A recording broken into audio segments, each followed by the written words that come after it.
Muy buenos días, Alejandro. Buenos días. Buen día. Muchísimas gracias por estar aquí presente. Vamos a darle inicio a este webinar que hemos preparado en el día de hoy para todos los amigos, clientes, allegados de CCI Puesto de Bolsa. Antes de dar inicio, no solamente quiero darte las gracias por estar aquí presente, dedicarle tiempo a todas estas personas para hablar un poco sobre las perspectivas económicas y de inversión para este año 2022, un momento muy apropiado para hablar de este tema, pues estamos empezando un año y un año muy activo, muy distinto a los años anteriores. Antes que nada, permítanme por favor presentar al doctor Alejandro Grisanti, quien nos acompaña en el día de hoy, director y fundador de Ecoanalytica. En su calidad de economista, con más de 30 años de experiencia, Alejandro ha adquirido un vasto conocimiento como profesor, consultor e investigador. Actualmente se desempeña como director de Ecoanalytica, compañía que fundó en el 2004 y que es hoy referencia en economías y finanzas en América Latina. El doctor Grisanti tiene una amplia experiencia en mercados internacionales. Se desempeñó como jefe de investigación de América Latina para Barclays Capital por más de 8 años. Formó parte de Conos Asset Management, una firma dedicada a la gestión de fondos de inversión, y fue economista jefe del Banco de Venezuela de Grupo Santander. La revista especializada Institutional Investor ha premiado su desempeño 5 veces como el mejor economista, equipo de investigación para América Latina y para la región andina. También trabajó en el Banco Interamericano de Desarrollo y es profesor de la Universidad Católica Andrés Bello en Caracas, Venezuela. Alejandro Grisanti obtuvo un doctorado en Economía en la Universidad de Pensilvania y una maestría en Economía summa cum laude en el Instituto de Economía de Boulder. Es ingeniero de computación en la Universidad Simón Bolívar y economista egresado de la Universidad Católica Andrés Bello. Para nosotros es todo un privilegio poder contar con la presencia del doctor Grisanti en el día de hoy. Muchísimas gracias por estar presente. Le damos la bienvenida y es todo suyo este panel. Muchísimas gracias. Bueno, muchas gracias, buenos días. Por supuesto quisiera arrancar, como siempre, agradeciendo a este prestigioso grupo de CCI, a todo su equipo. La verdad que para mí es un honor estar contigo, Jorge, con José Antonio, y con todo el equipo de ustedes, pudiendo compartir algunas ideas que nosotros tenemos de este año que, como bien comentas, arrancó con mucha volatilidad en los mercados internacionales y también con muchas sorpresas que tenemos y que hemos visto en los mercados nacionales. Entonces voy a compartir pantalla con una pequeña presentación que tengo de los mercados que traemos desde el punto de vista ecoanalítica. Nosotros desde Ecoanalítica, Jorge, confírmame con un sí que la están viendo bien. Se ve perfectamente. Ok, nosotros en Ecoanalítica, una de las frases que siempre utilizamos es que lo único constante en la vida es el cambio. Es decir, generalmente los mercados cambian con muchas fuerzas, siempre hay eventos inesperados que no se ven, que no, como bien dije, que no estaban, que no se esperaban, y por consiguiente muchas de las cosas que vienen pasando cuando uno viene pronosticando, yo creo que hay que irlas incluyendo. Pero esto es un panorama de lo que nosotros estamos esperando en el 2022, que incluye muchos de los factores que se están viviendo ahorita y que por supuesto la iremos cambiando en la medida que vayan sucediendo nuevos factores y nuevas tendencias.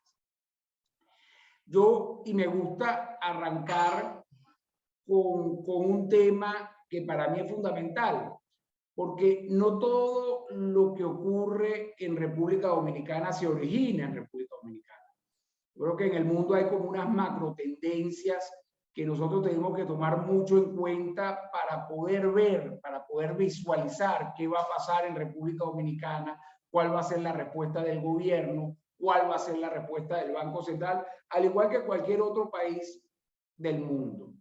¿Cuáles son esas macro tendencias que nosotros estamos viendo en el mundo y por cuál basamos nuestras perspectivas 2022?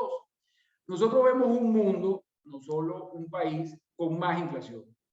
Nosotros vemos un mundo con más crecimiento. En un mundo donde hay más inflación y más crecimiento, también hemos venido diciendo y hemos venido pregonando que es un mundo donde van a tener más subidas de tasa de interés. Hoy en día los pronósticos son que la Reserva Federal va a subir entre 6 y 7 veces la tasa de interés. Es decir, que alguna de esas subidas va a ser de 50 puntos básicos.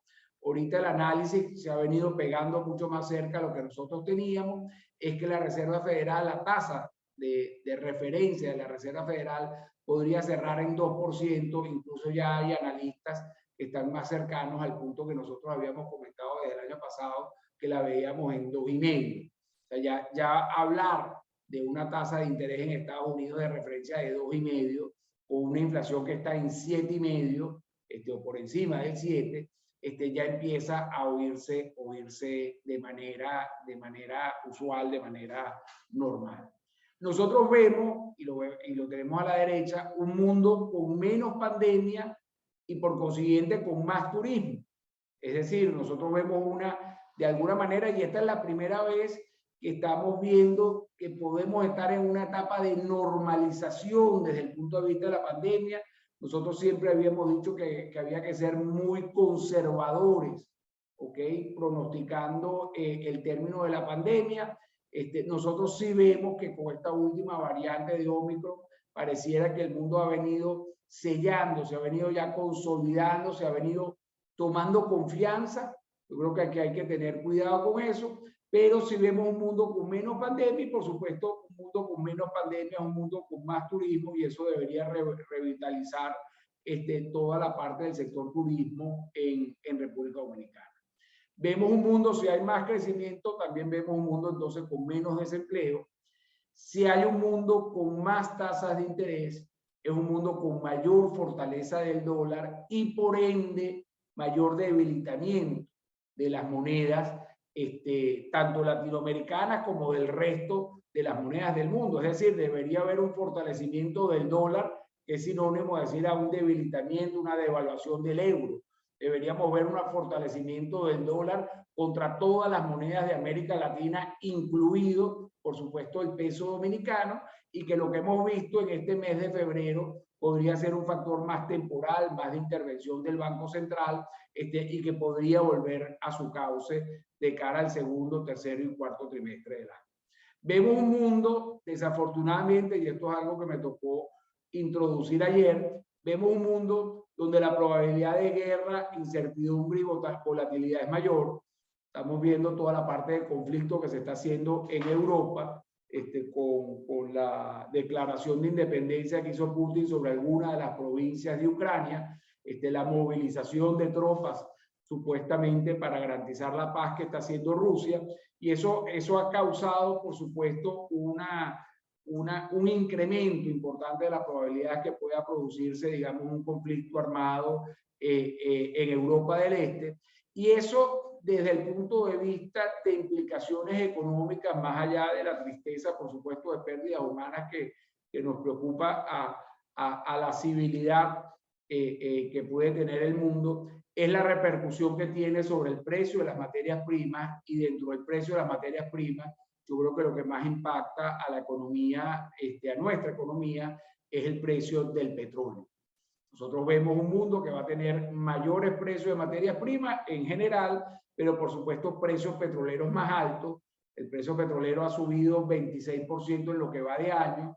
Nosotros vemos un incremento en los próximos días de por lo menos un 10% adicional, un precio petrolero que debería estar en alrededor de $110 el barril, y por supuesto eso implica más importaciones de petróleo, más costos desde el punto de vista de importación petrolera, y posiblemente, por supuesto, también más costos en términos de transporte, gasolina, y por supuesto también desde el punto de vista aquí dominicano, más inflación. Entonces aquí tenemos un ejemplo clarísimo también de inflación importada de lo que habíamos hablado el año pasado, ¿no? Estas son las macro tendencias del mundo, donde está Dominicana. Estas son las macro tendencias del mundo que al final lo que nos está señalando es que no es un mar tranquilo, es un mar que va a tener mucha volatilidad y donde estamos viendo esa volatilidad de manera importante. El panorama para nosotros todavía sigue siendo, nosotros ahora en marzo vamos a volver a correr nuestros modelos para sacar las cifras de crecimiento económico, de las cifras de proyecciones económicas. Nosotros todavía vemos un crecimiento muy por encima de lo que lo ve nuestros competidores, de lo que lo ve el consenso. Nosotros estamos viendo un crecimiento económico cercano al 7%. Ese crecimiento económico cercano al 7 se debe a 3 factores. Primer factor, que mucho del crecimiento económico del año pasado es de actividades que se va a seguir, que van a continuar, que tienen un efecto cascada sobre este año.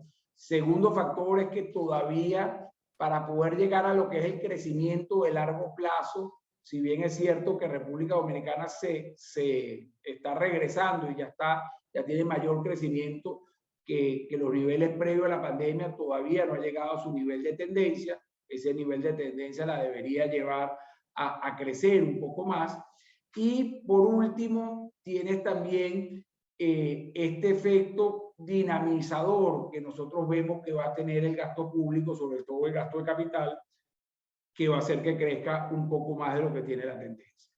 Nosotros vemos, incluso por lo que había comentado, más inflación de lo que ve la competencia. Nosotros vemos más subidas de tasas de interés de lo que ve la competencia. Aquí tenemos 5,5. Lo más posible es que en el próximo informe de perspectiva la estemos cambiando a una tasa de referencia que puede estar más cerca del 7, del 7,5. Las operaciones de mercado y una muy buena fuente siempre para ver operaciones de mercado es SSI,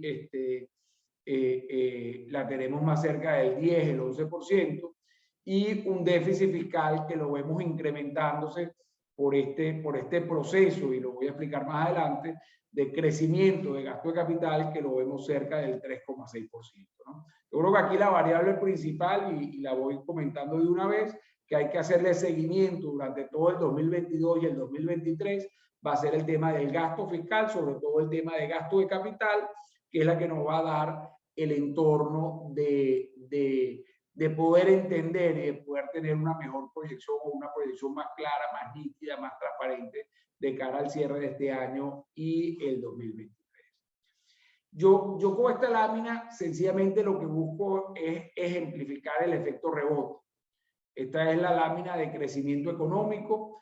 El crecimiento económico cuando las economías se contraen mucho, que es el caso que estamos viendo aquí a abril de este año, suelen tener un efecto rebote muy grande. Fíjense que esto crece cerca de un 45%, y por eso es bueno cuando vemos las cifras de crecimiento que nosotros no solo la comparemos con el 2020, las cifras del 2021, sino más bien que la comparemos con los niveles previos a la pandemia. Entonces, fíjense, en esta lámina tenemos 3 columnas. La primera columna es crecimiento económico 2021 contra 2020. La segunda columna es 2020 contra 2019. Y la tercera columna, que creo yo que es la más importante, es 2021 contra 2019. Entonces, en el 2021 contra 2020 crecimos un 12,3%. Que viene ese crecimiento tan alto, ¿por qué? Porque vino una fuerte contracción en el 2020 producto de la pandemia de un 6,7%. Me estoy refiriendo acá a esta última, digamos, fila de las primeras 2 columnas. Cuando nosotros vemos la última columna, que es la que nos indica 2021 contra 2019, lo que nos está diciendo es que previo a la pandemia, República Dominicana ha tenido un crecimiento del 4,8%. Es decir, somos uno de los pocos países que ha crecido, y no es obvio, no muchos países lo hicieron, con respecto a los niveles previos a la pandemia. Entonces, yo creo que eso es una noticia positiva. Pero lo segundo que quiero destacar es que ha sido un crecimiento muy desigual. Si usted está en el sector de hoteles, tiene una contracción con niveles previos a la pandemia de 27%. Si usted está con el sector de enseñanza, educación, tiene una caída de mayor al 5%. Si está en el sector de explotación de minas, de menos 13%. Y, por supuesto, también tiene sectores que han venido creciendo mucho más que el promedio, como puede ser sobre todo el sector de manufacturas de zona franca, ¿no? Entonces, yo creo que hay una noticia positiva, que es que la economía en su conjunto se ha venido recuperando de manera mucho mayor a lo esperado, pero esta recuperación ha sido muy desigual y tenemos sectores que han sido claramente ganadores, como es el sector construcción, manufactura en zona franca, la misma manufactura local, pero hay sectores perdedores como sector turismo, hoteles, enseñanza, servicios públicos, etcétera, que hay que tener con cuidado y que hay que mantener con una lupa, ¿no? El tercer punto tiene que ver, y quizás bien importante para poder ver, es el sector de desempleo. Cuando nosotros vemos las tasas de desempleo o las tasas de creación de empleo, una de las cosas que vemos es que con la pandemia, que es esta fuerte caída que tuvimos aquí en el número de ocupados, nosotros prácticamente retrocedimos 4 años en creación de empleo. Y fíjense que con este incremento que tuvimos estos últimos, digamos, 6 trimestres de alto crecimiento, nosotros todavía no hemos vuelto al nivel de ocupados previo a la pandemia, pero sí estamos en niveles de ocupación, digamos, de hace 3 años. Es decir, la pandemia ha destruido, ¿ok?, los últimos 3 años de creación de empleo, y nosotros aquí pensamos que es bien importante de crear, digamos, diferentes programas que busquen y que vayan focalizados a temas de creación de empleo. Para nosotros, como habíamos comentado, la variable más importante, vamos a ver la parte de política fiscal. La nueva normalidad es una política fiscal donde no va a haber reforma fiscal, y nuestro supuesto es que no hay reforma fiscal hasta el 2024. Es decir, no va a haber reforma fiscal por lo menos hasta las elecciones presidenciales del 2024. Entonces, en la línea, en las barras anaranjadas son las barras de gasto, ¿ok?, más allá de los niveles que tenemos de esta parte, y las barras azules, en este caso, son los ingresos mensuales, ¿ok? Lo que encontramos es, en este periodo, tiene un muy fuerte incremento de gasto. Sobre todo esto es el comienzo del periodo del presidente Abinader, donde se aprobaron transferencias en la parte de gasto fiscal que iban, transferencias directas, que era toda la parte de subsidios para aminorar a las familias de escasos recursos por el tema de la pandemia, y esas transferencias han mantenido un gasto relativamente alto, ¿ok?, hasta diciembre de este año, que es lo que estamos viendo acá. Desde el punto de vista de los ingresos, de la misma manera, esto es cerca de abril del 2020, que tiene una caída importante de los ingresos de este año, y esta caída de los ingresos que tiene de manera importante hacia abril son todas las exoneraciones que se dieron durante el 2020 de caída de ingresos por la pandemia, y sí ha tenido una recuperación importante de los ingresos fiscales, que es lo que ha venido cerrando esta brecha de ingresos y gastos de cara hacia finales del año pasado. Yo creo que esta cerrada de la brecha entre ingresos y gastos es lo que ha llevado al gobierno y al presidente Abinader a decidir no hacer una reforma fiscal. Esto tiene dos cosas, ¿no? Y nosotros, a mí me ha tocado, como comentaste tú al principio, Jorge, de mi currículo, a mí me ha tocado estudiar muchas economías de América Latina. República Dominicana la estoy siguiendo desde 2008. Y una de las cosas que uno aprende es que todo nuevo gobierno, cuando sobre todo tiene mucho tiempo fuera del poder, tiene un periodo de aprendizaje de ser gobierno, tiene un periodo de aprender a gastar, tiene un periodo de revisión de las licitaciones, tiene un periodo de nuevas licitaciones y de cambio de los grupos que vienen ejecutando esas diferentes obras. Entonces, eso hace de alguna manera que el gasto de capital durante los primeros 12 a los 18 meses tiende a contraerse mucho. No porque sea el deseo del gobierno de recortar ese gasto, sino que sencillamente los ministros pasan por un proceso de aprendizaje en esa parte de ejecución.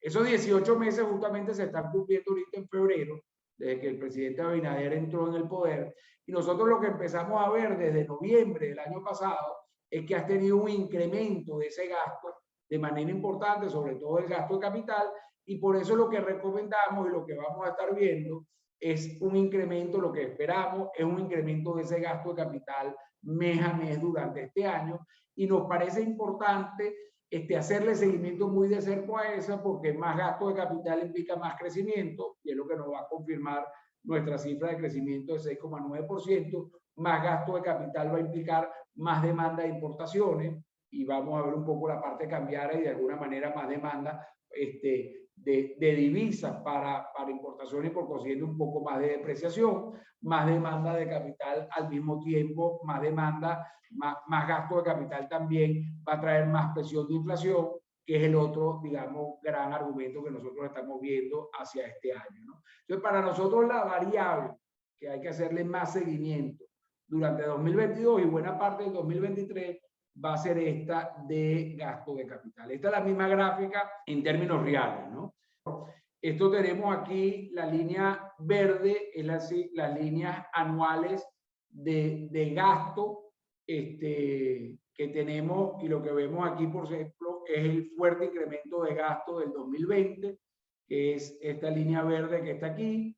La línea naranja vendría siendo las cifras de ingresos, y la diferencia siempre entre ingresos y gastos, que son las barras azules en términos anuales, tiene que ver con el déficit fiscal.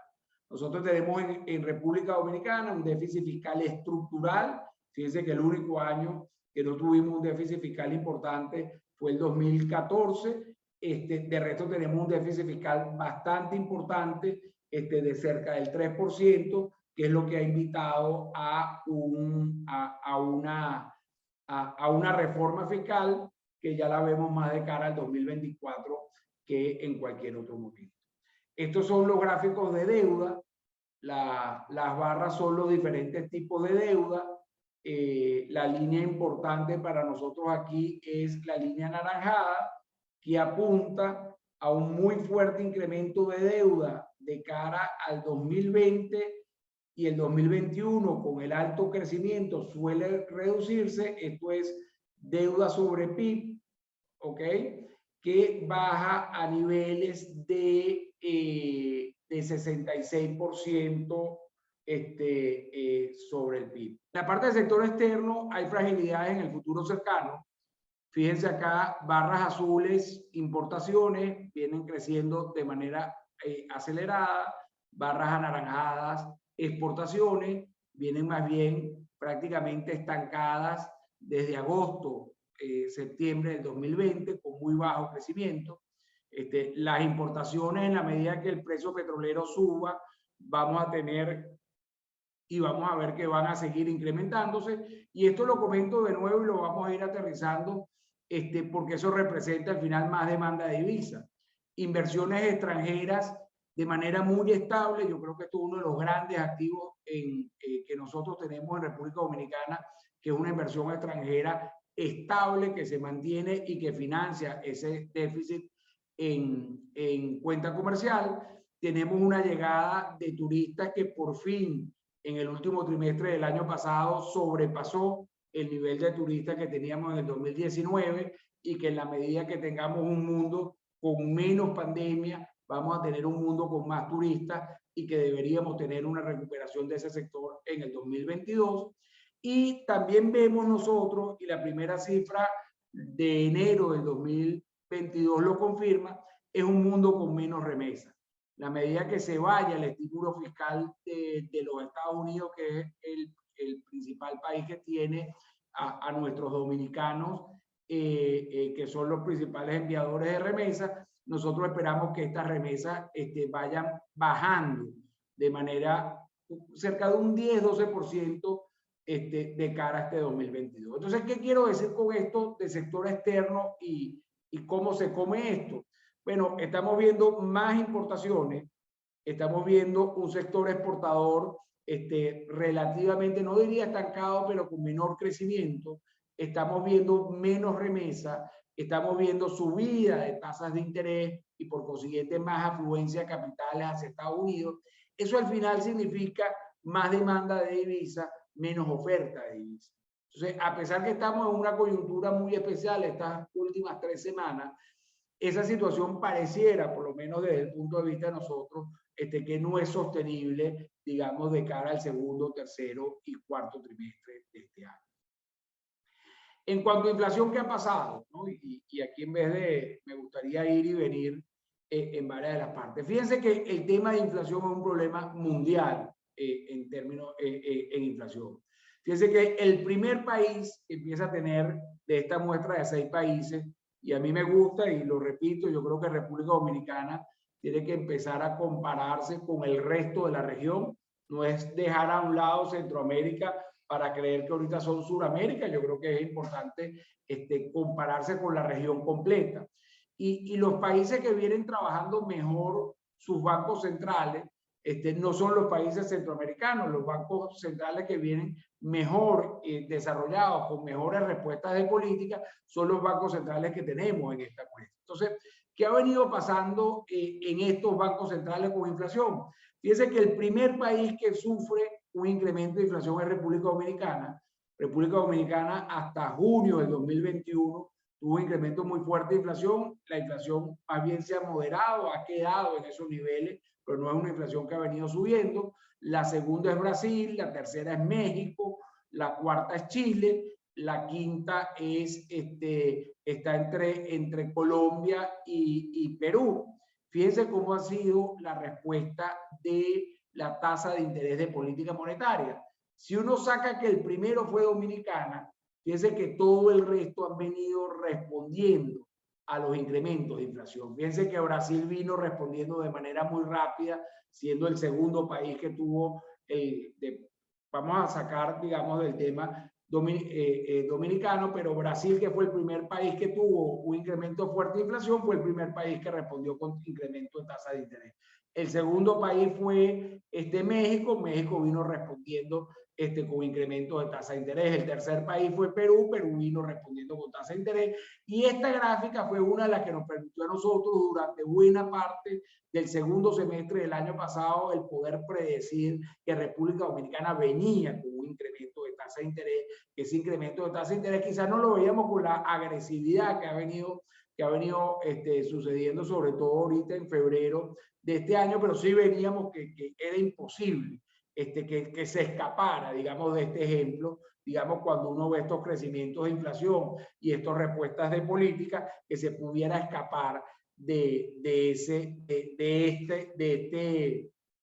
digamos, de este escenario de crecimiento de tasa, que es lo que ha venido pasando.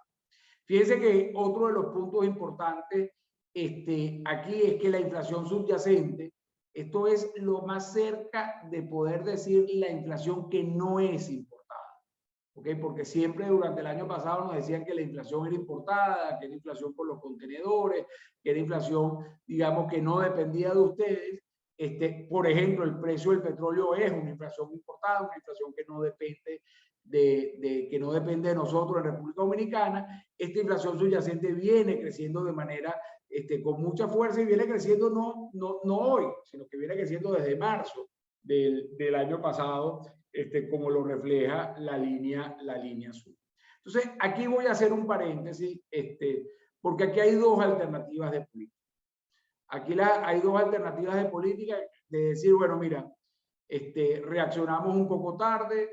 Yo personalmente creo, y aquí voy a decir una opinión de Alejandro Brisanti, yo personalmente creo que el Banco Central esperaba una reforma fiscal, que el fisco a través del incremento de los impuestos iba a recoger parte de esos excedentes de liquidez y que con esa recolección de esos excedentes de liquidez por impuesto iba a ayudar a la política monetaria. Cuando no se dio, cuando se fue retrasando esa política fiscal, cuando el Banco Central esperó al fisco para que se diera esa reforma fiscal y esa reforma fiscal no se dio, tuvo que reaccionar con mucho más fuerza en su política monetaria.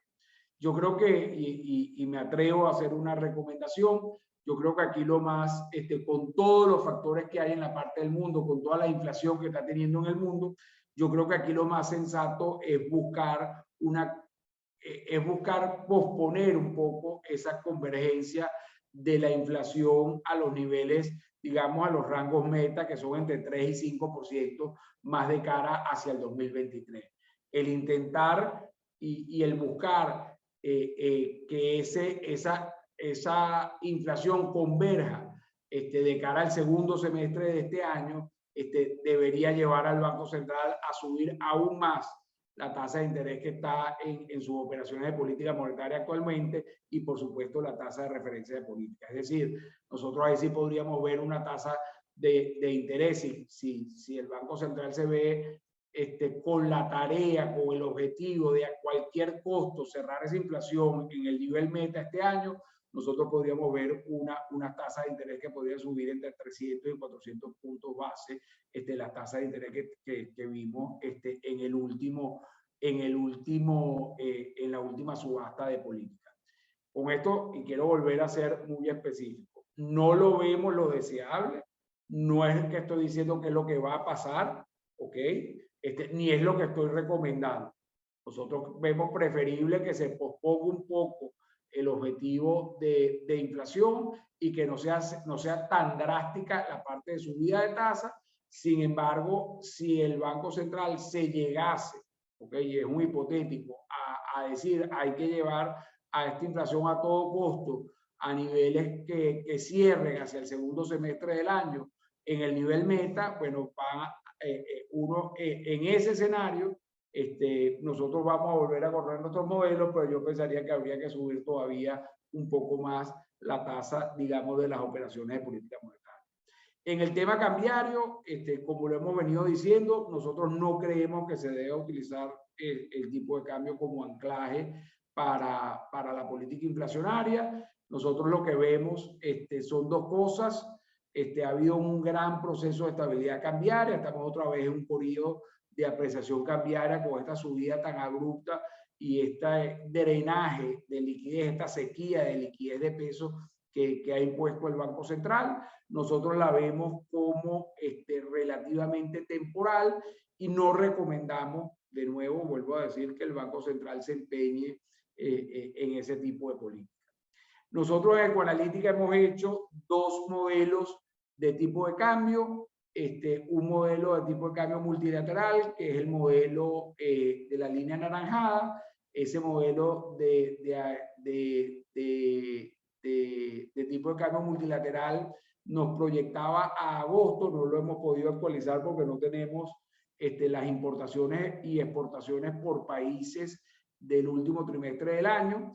Eso nos lleva a un tipo de cambio de equilibrio multilateral que puede estar en alrededor de 55, 55 y medio. Tenemos un segundo metodología que es la línea verde, que es la Hodry-Prescott, que nos apunta a agosto del 2021, un tipo de cambio de equilibrio que puede estar más bien alrededor de los 58 y medio, 59. Y cuando vimos el tipo de cambio de mercado, una de las cosas que ve uno, que es la línea azul, es que ese tipo de cambio estaba en equilibrio. Y eso es importante decirlo, y que más bien al principio de la pandemia, con toda la cerrada del turismo, lo que tuvimos aquí fue una sobrereacción cambiaria, ¿ok? Y esta estabilidad que hemos visto durante, digamos, los últimos 3 trimestres de 2020 y buena parte del 2021, es una estabilidad que vino con esta sobrereacción. Pero eso es básicamente lo que estamos viendo con la parte de modelos. Cuando publiquen las cifras del último trimestre de balanza de pago, lo vamos a ver. Estas cifras de depreciación, de nuevo, las vamos a revisar. Creo que es importante decirlo. Has tenido una apreciación ahorita aquí en febrero que nos va a hacer cambiar esta cifra. Sin embargo, nosotros seguimos pensando que esta apreciación de febrero-marzo, que son meses, por cierto, de baja demanda, estacionalmente de baja demanda de divisas, no las vemos sostenibles en el futuro por las razones que dijimos anteriormente y que la vamos a poner en las conclusiones, y tenemos una evolución relativamente sana de las reservas internacionales, es decir, el Banco Central tiene hoy las municiones para mantener una estabilidad cambiaria y para haber hecho estos movimientos relativamente bruscos de la política monetaria como hemos venido haciendo. Voy a saltarme un poco la comparación con la región. Aquí tenemos las cifras que les he venido comentando de cómo nos comparamos 2021 con 2022. Como les comenté, le voy a pasar en PDF esta presentación a los amigos de CCI para que se la puedan hacer llegar a ustedes. Pero a manera de conclusión, lo primero es que la pandemia ha empezado a dar señales de ceder. Yo creo que esto es importante porque representa normalización del sector turismo. Vemos alto crecimiento económico, 12,3 2021, ya está publicado, y 6,9 2022. Creemos que en términos de riesgo hay que hacerle seguimiento importante a hoteles, bares y restaurantes, que tuvo una caída casi del 27% en el 21, y también de enseñanza con un 5,4% con respecto al 2019. ¿Cuál es el principal riesgo que creemos que hay que monitorear? Y yo creo que el principal riesgo que yo veo es el exceso de confianza. Este exceso de confianza que uno ve cuando habla que está todo bien, que está todo perfecto, que va todo sobre ruedas, porque ese exceso de confianza generalmente es lo que trae excesos. ¿Okay? Y el exceso principal que puede traer ese exceso de confianza es este principal riesgo, que en una ausencia de reforma fiscal terminemos con un gasto de capital y un gasto fiscal mucho más elevado de lo debido, en un ambiente de fragilidad internacional y de incremento de tasa de interés. ¿Okay? Ese para mí, hoy por hoy, es el principal riesgo, y por eso la invitación a seguir de manera muy cercana cómo es la evolución de ese gasto fiscal de cara de mes a mes durante el 2022 y buena parte del 2023. En política monetaria vemos que el Banco Central ha subido tasas agresivamente. Hay la pregunta al final si vamos a tener una convergencia de inflación más hacia el 2023, que yo lo veo como lo deseable. Habrá que seguir un poco en esa parte. Yo pensaría que en algún momento entre 11 y 12% el Banco Central debería darle un respiro al mercado. De nuevo, no es más un deber ser y una opinión que el pensar que es un deber pasar, pero creo que hay que hacerle un seguimiento importante en este caso a lo que viene pasando en la parte de mercados. Remesa la vemos cerrando a la baja con 9.100 millones de cara a este año. Y las dos conclusiones de la parte cambiaria es: la primera es que efectivamente vemos una tendencia a la apreciación. Esa tendencia a la apreciación se debe a intervenciones puntuales del Banco Central durante este mes en el mercado monetario, y a que este es un mes que estacionalmente es de baja demanda en divisa. Sin embargo, de nuevo, nosotros no vemos que eso sea sostenible de cara a los últimos 3 trimestres del año. Tampoco vemos un periodo de una depreciación brusca de la moneda, ni estamos recomendando tener que salir a mover balances completamente en la compra de dólares, etcétera. Nosotros lo que vemos de cara a futuro es que podría darse un escenario de depreciación ordenada de la moneda que vaya en línea con el incremento de precios que estamos viendo en República Dominicana, es decir, que en los últimos 3 trimestres del año puedas tener una depreciación entre 5 y 7%, que va en línea con la inflación del 5 o 6% que estamos viendo de República Dominicana. Seguimos pensando que el Banco Central no debería utilizar el anclaje cambiario como herramienta para reducir la presión inflacionaria.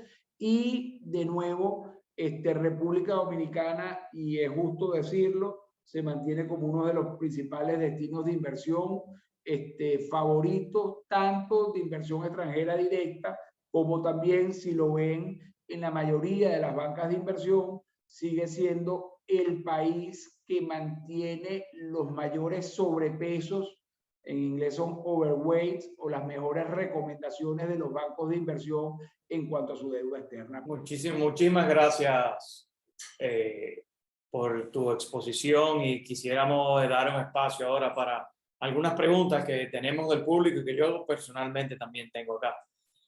La primera pregunta es: con la inflación de enero de 1.18%, ¿piensa usted que se puede mantener una proyección anual de 5.8% como meta de inflación anual, o 7% como la que ustedes plantearon en su presentación? Mira, esa inflación no recoge la respuesta de política monetaria tan agresiva del Banco Central, ¿no? Eso es lo importante, ¿no? Nosotros lo que vemos hoy en cifras y lo que se ve hoy en política son dos temas muy distintos. Lo que tú estás viendo hoy en cifras es producto de la política del Banco Central de hace 4, 5, 6 meses. Entonces, lo que estamos viendo hoy en la parte de política monetaria, que es una política monetaria bien agresiva de restricción de liquidez, de secar los mercados, de subida de tasas, ¿okay? Vamos a ver la respuesta en la inflación quizás de junio, julio o agosto. Entonces, allí por eso prefiero ser un poco más precavido en decir, yo esperaría una reducción de inflación importante de cara hacia el segundo semestre, que en la medida que vayas teniendo estas inflaciones altas, vas a terminar con que ya tienes un peso muerto que te va a hacer que no puedas converger al límite de inflación. O sea, si ya tú tienes casi 1,2, bueno, te queda 3,8 si quieres converger a la inflación de cara a diciembre, ¿no? Y ya 3,8 necesitas inflaciones de 0,2, 0,3 mensuales para poder converger allí. Entonces, mi recomendación es que tendría que subir muchísimo la tasa y prácticamente frenar demasiado duro la economía para poder hacer eso. Entonces, por eso digo, mira, no deberíamos estar allí, deberíamos empezar a frenar y ver el resultado de este fuerte incremento de tasa que tuviste enero y febrero, cómo se te va a reflejar en la inflación de mayo, junio, julio. A lo mejor se empieza ya a reflejar en mayo, junio, julio, cómo se te empieza a reflejar la inflación ahí para ver qué otro incremento puede ser necesario. Pero de nuevo, lo importante es que las decisiones de política hoy las vas a ver en 3, 4 meses, y la inflación de enero es el reflejo de la falta de política que tuvo el Banco Central y de incremento de tasa de agosto, septiembre del año pasado. Cuando dices que la proyección de la tasa de interés de política monetaria en 7%, ¿en qué horizonte de tiempo piensas que llegaremos a ese nivel? Mira, yo creo que acá la tasa ahorita que está mermando o que está indicándote con más fuerza hacia dónde va la política es la tasa de operaciones de mercado abierto, ¿no? La que vienen fijando ellos con las operaciones de subasta. Nosotros no hemos hecho, y yo me estoy adelantando, si vieron la lámina, nosotros todavía tenemos 5,5%. Nosotros tenemos una metodología que si no pasa, digamos, una invasión, una cosa, nosotros actualizamos nuestras cifras y nuestros modelos una vez al trimestre. Nosotros nos toca ahorita a principios ya estamos empezando a correr el modelo para nuestro informe de proyecciones de marzo. Ahí es donde viene el cambio de política monetaria, ahí es donde nos reunimos los cerca de 12, 13 economistas que estamos en la firma a discutir los escenarios de política. Yo me estoy adelantando que podría ser alrededor de 7, pero no hemos fijado un path de incremento en la parte de tasa de interés, ¿no? Ahí hago la cuña porque realmente no lo tenemos, que hay que esperar el informe de proyecciones, y que los invito a muchos, los que nos están oyendo, Jorge, y a tu cliente, a que se suscriban a Econalista. Gracias. Mira, ¿pudieras abundar un poquito más sobre el impacto en nuestro país de la situación de Ucrania, Rusia y Estados Unidos? Mira, yo creo que es complejo, ¿no?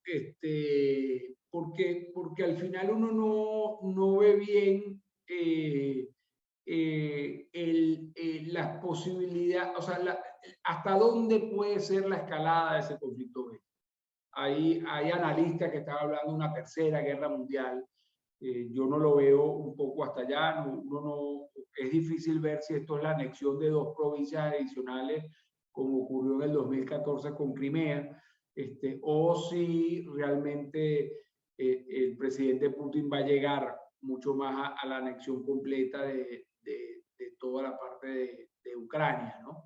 Entonces, en ese sentido, es muy difícil de medir el impacto que va a tener sobre la economía en el mundo y sobre la parte de gastos militares, etcétera, ¿no? Lo que para mí sí es muy claro es que en medio de las sanciones, Europa va a dejar de comprar petróleo y gas ruso. El 25% del petróleo que consume Europa viene de Rusia y el 40% del gas que consume Europa viene de Rusia. Eso implica al final que vas a tener un fuerte incremento de los precios, que debería tener una presión al alza importante de los precios tanto del petróleo y el gas. Y eso, por supuesto, se va a traducir en que escenarios de precios petroleros de 140, 150 dólares no son descartados. O sea, si vamos a un conflicto bélico un poco más amplio, donde empiecen a haber recortes y las sanciones agarren fuerza y tengas a Europa cambiando ese mercado y demandando gas y petróleo de otra fuente, yo creo que el principal impacto lo vas a tener allí y, por supuesto, eso se traduce de nuevo de cara a República Dominicana en más demanda de importaciones, más demanda de importaciones, más demanda de divisas, y eso al final es por una parte más inflación por el incremento del precio del transporte y gasolina y por otra parte, de alguna manera, más presión sobre el tipo de cambio. Mencionaste durante tu presentación que no se utilice la tasa de cambio para enfrentar la inflación. Eso es quote unquote. ¿Qué efecto puede tener en caso de que se haga de esta forma? De que realmente el Banco Central decida pues seguir bajando la tasa de cambio para en el corto plazo pues pues trabajar la inflación o evitar ese impacto en el corto plazo. ¿Qué pasa en el largo plazo con eso? Mira, ahí tienes sectores ganadores y perdedores, ¿no? Los sectores ganadores son los sectores importadores, aquellos que van a poder importar sus materias primas más baratas, aquella parte de producto importado que viene. Y los sectores perdedores son principalmente los exportadores, pero también los productores nacionales. A los productores nacionales les va a costar más competir con el producto importado. Entonces, esos procesos de apreciación cambiaria en la parte de América Latina, sobre todo en nuestro país, cuando tienes un sector industrial que viene creciendo y que viene creciendo con fuerza y que viene ganándose de alguna manera ese mercado interno, el buscar, digamos, estas apreciaciones cambiarias que te pueden, porque a un productor nacional, si tú le inundas el mercado con importaciones baratas por un tema de un tipo de cambio barato, oye, por 3, 4, 5, 6 meses, bueno, lo puede realmente quebrar, ¿no? O sea, no le es fácil competir en ese ambiente. No estoy llamando a que suban el tipo de cambio para protegerlo, pero yo creo que la estabilidad cambiaria y buscar de alguna manera el estar muy pendiente de esa protección, yo creo que es importante. Bueno, muchísimas gracias, Alejandro, por tu intervención. Como siempre, vamos a mantener la presentación a un espacio de 1 hora, a lo que nos comprometimos. Queremos dar las gracias a todos los participantes. Le vamos a enviar esta presentación a todos ustedes para que puedan revisarla y me imagino que a través contactando a Alejandro directamente, cualquier inquietud que tengan, pues, o a CCI, pues podemos responder otras de sus inquietudes. Muchísimas gracias a todos por su tiempo. Muchas gracias, Alejandro, por la participación e intervención el día de hoy. Que pasen feliz resto del día. Sí, gracias, Jorge. Tenemos ahí, le mandamos la presentación. Al final de la presentación están nuestras direcciones. Los que quieran recibir nuestros informes de manera gratuita por 3 meses, estamos a la orden para... Nos escriben y le podemos hacer una promoción de esos primeros 3 meses. Excelente. Muchísimas gracias. Pasen buen día. Gracias.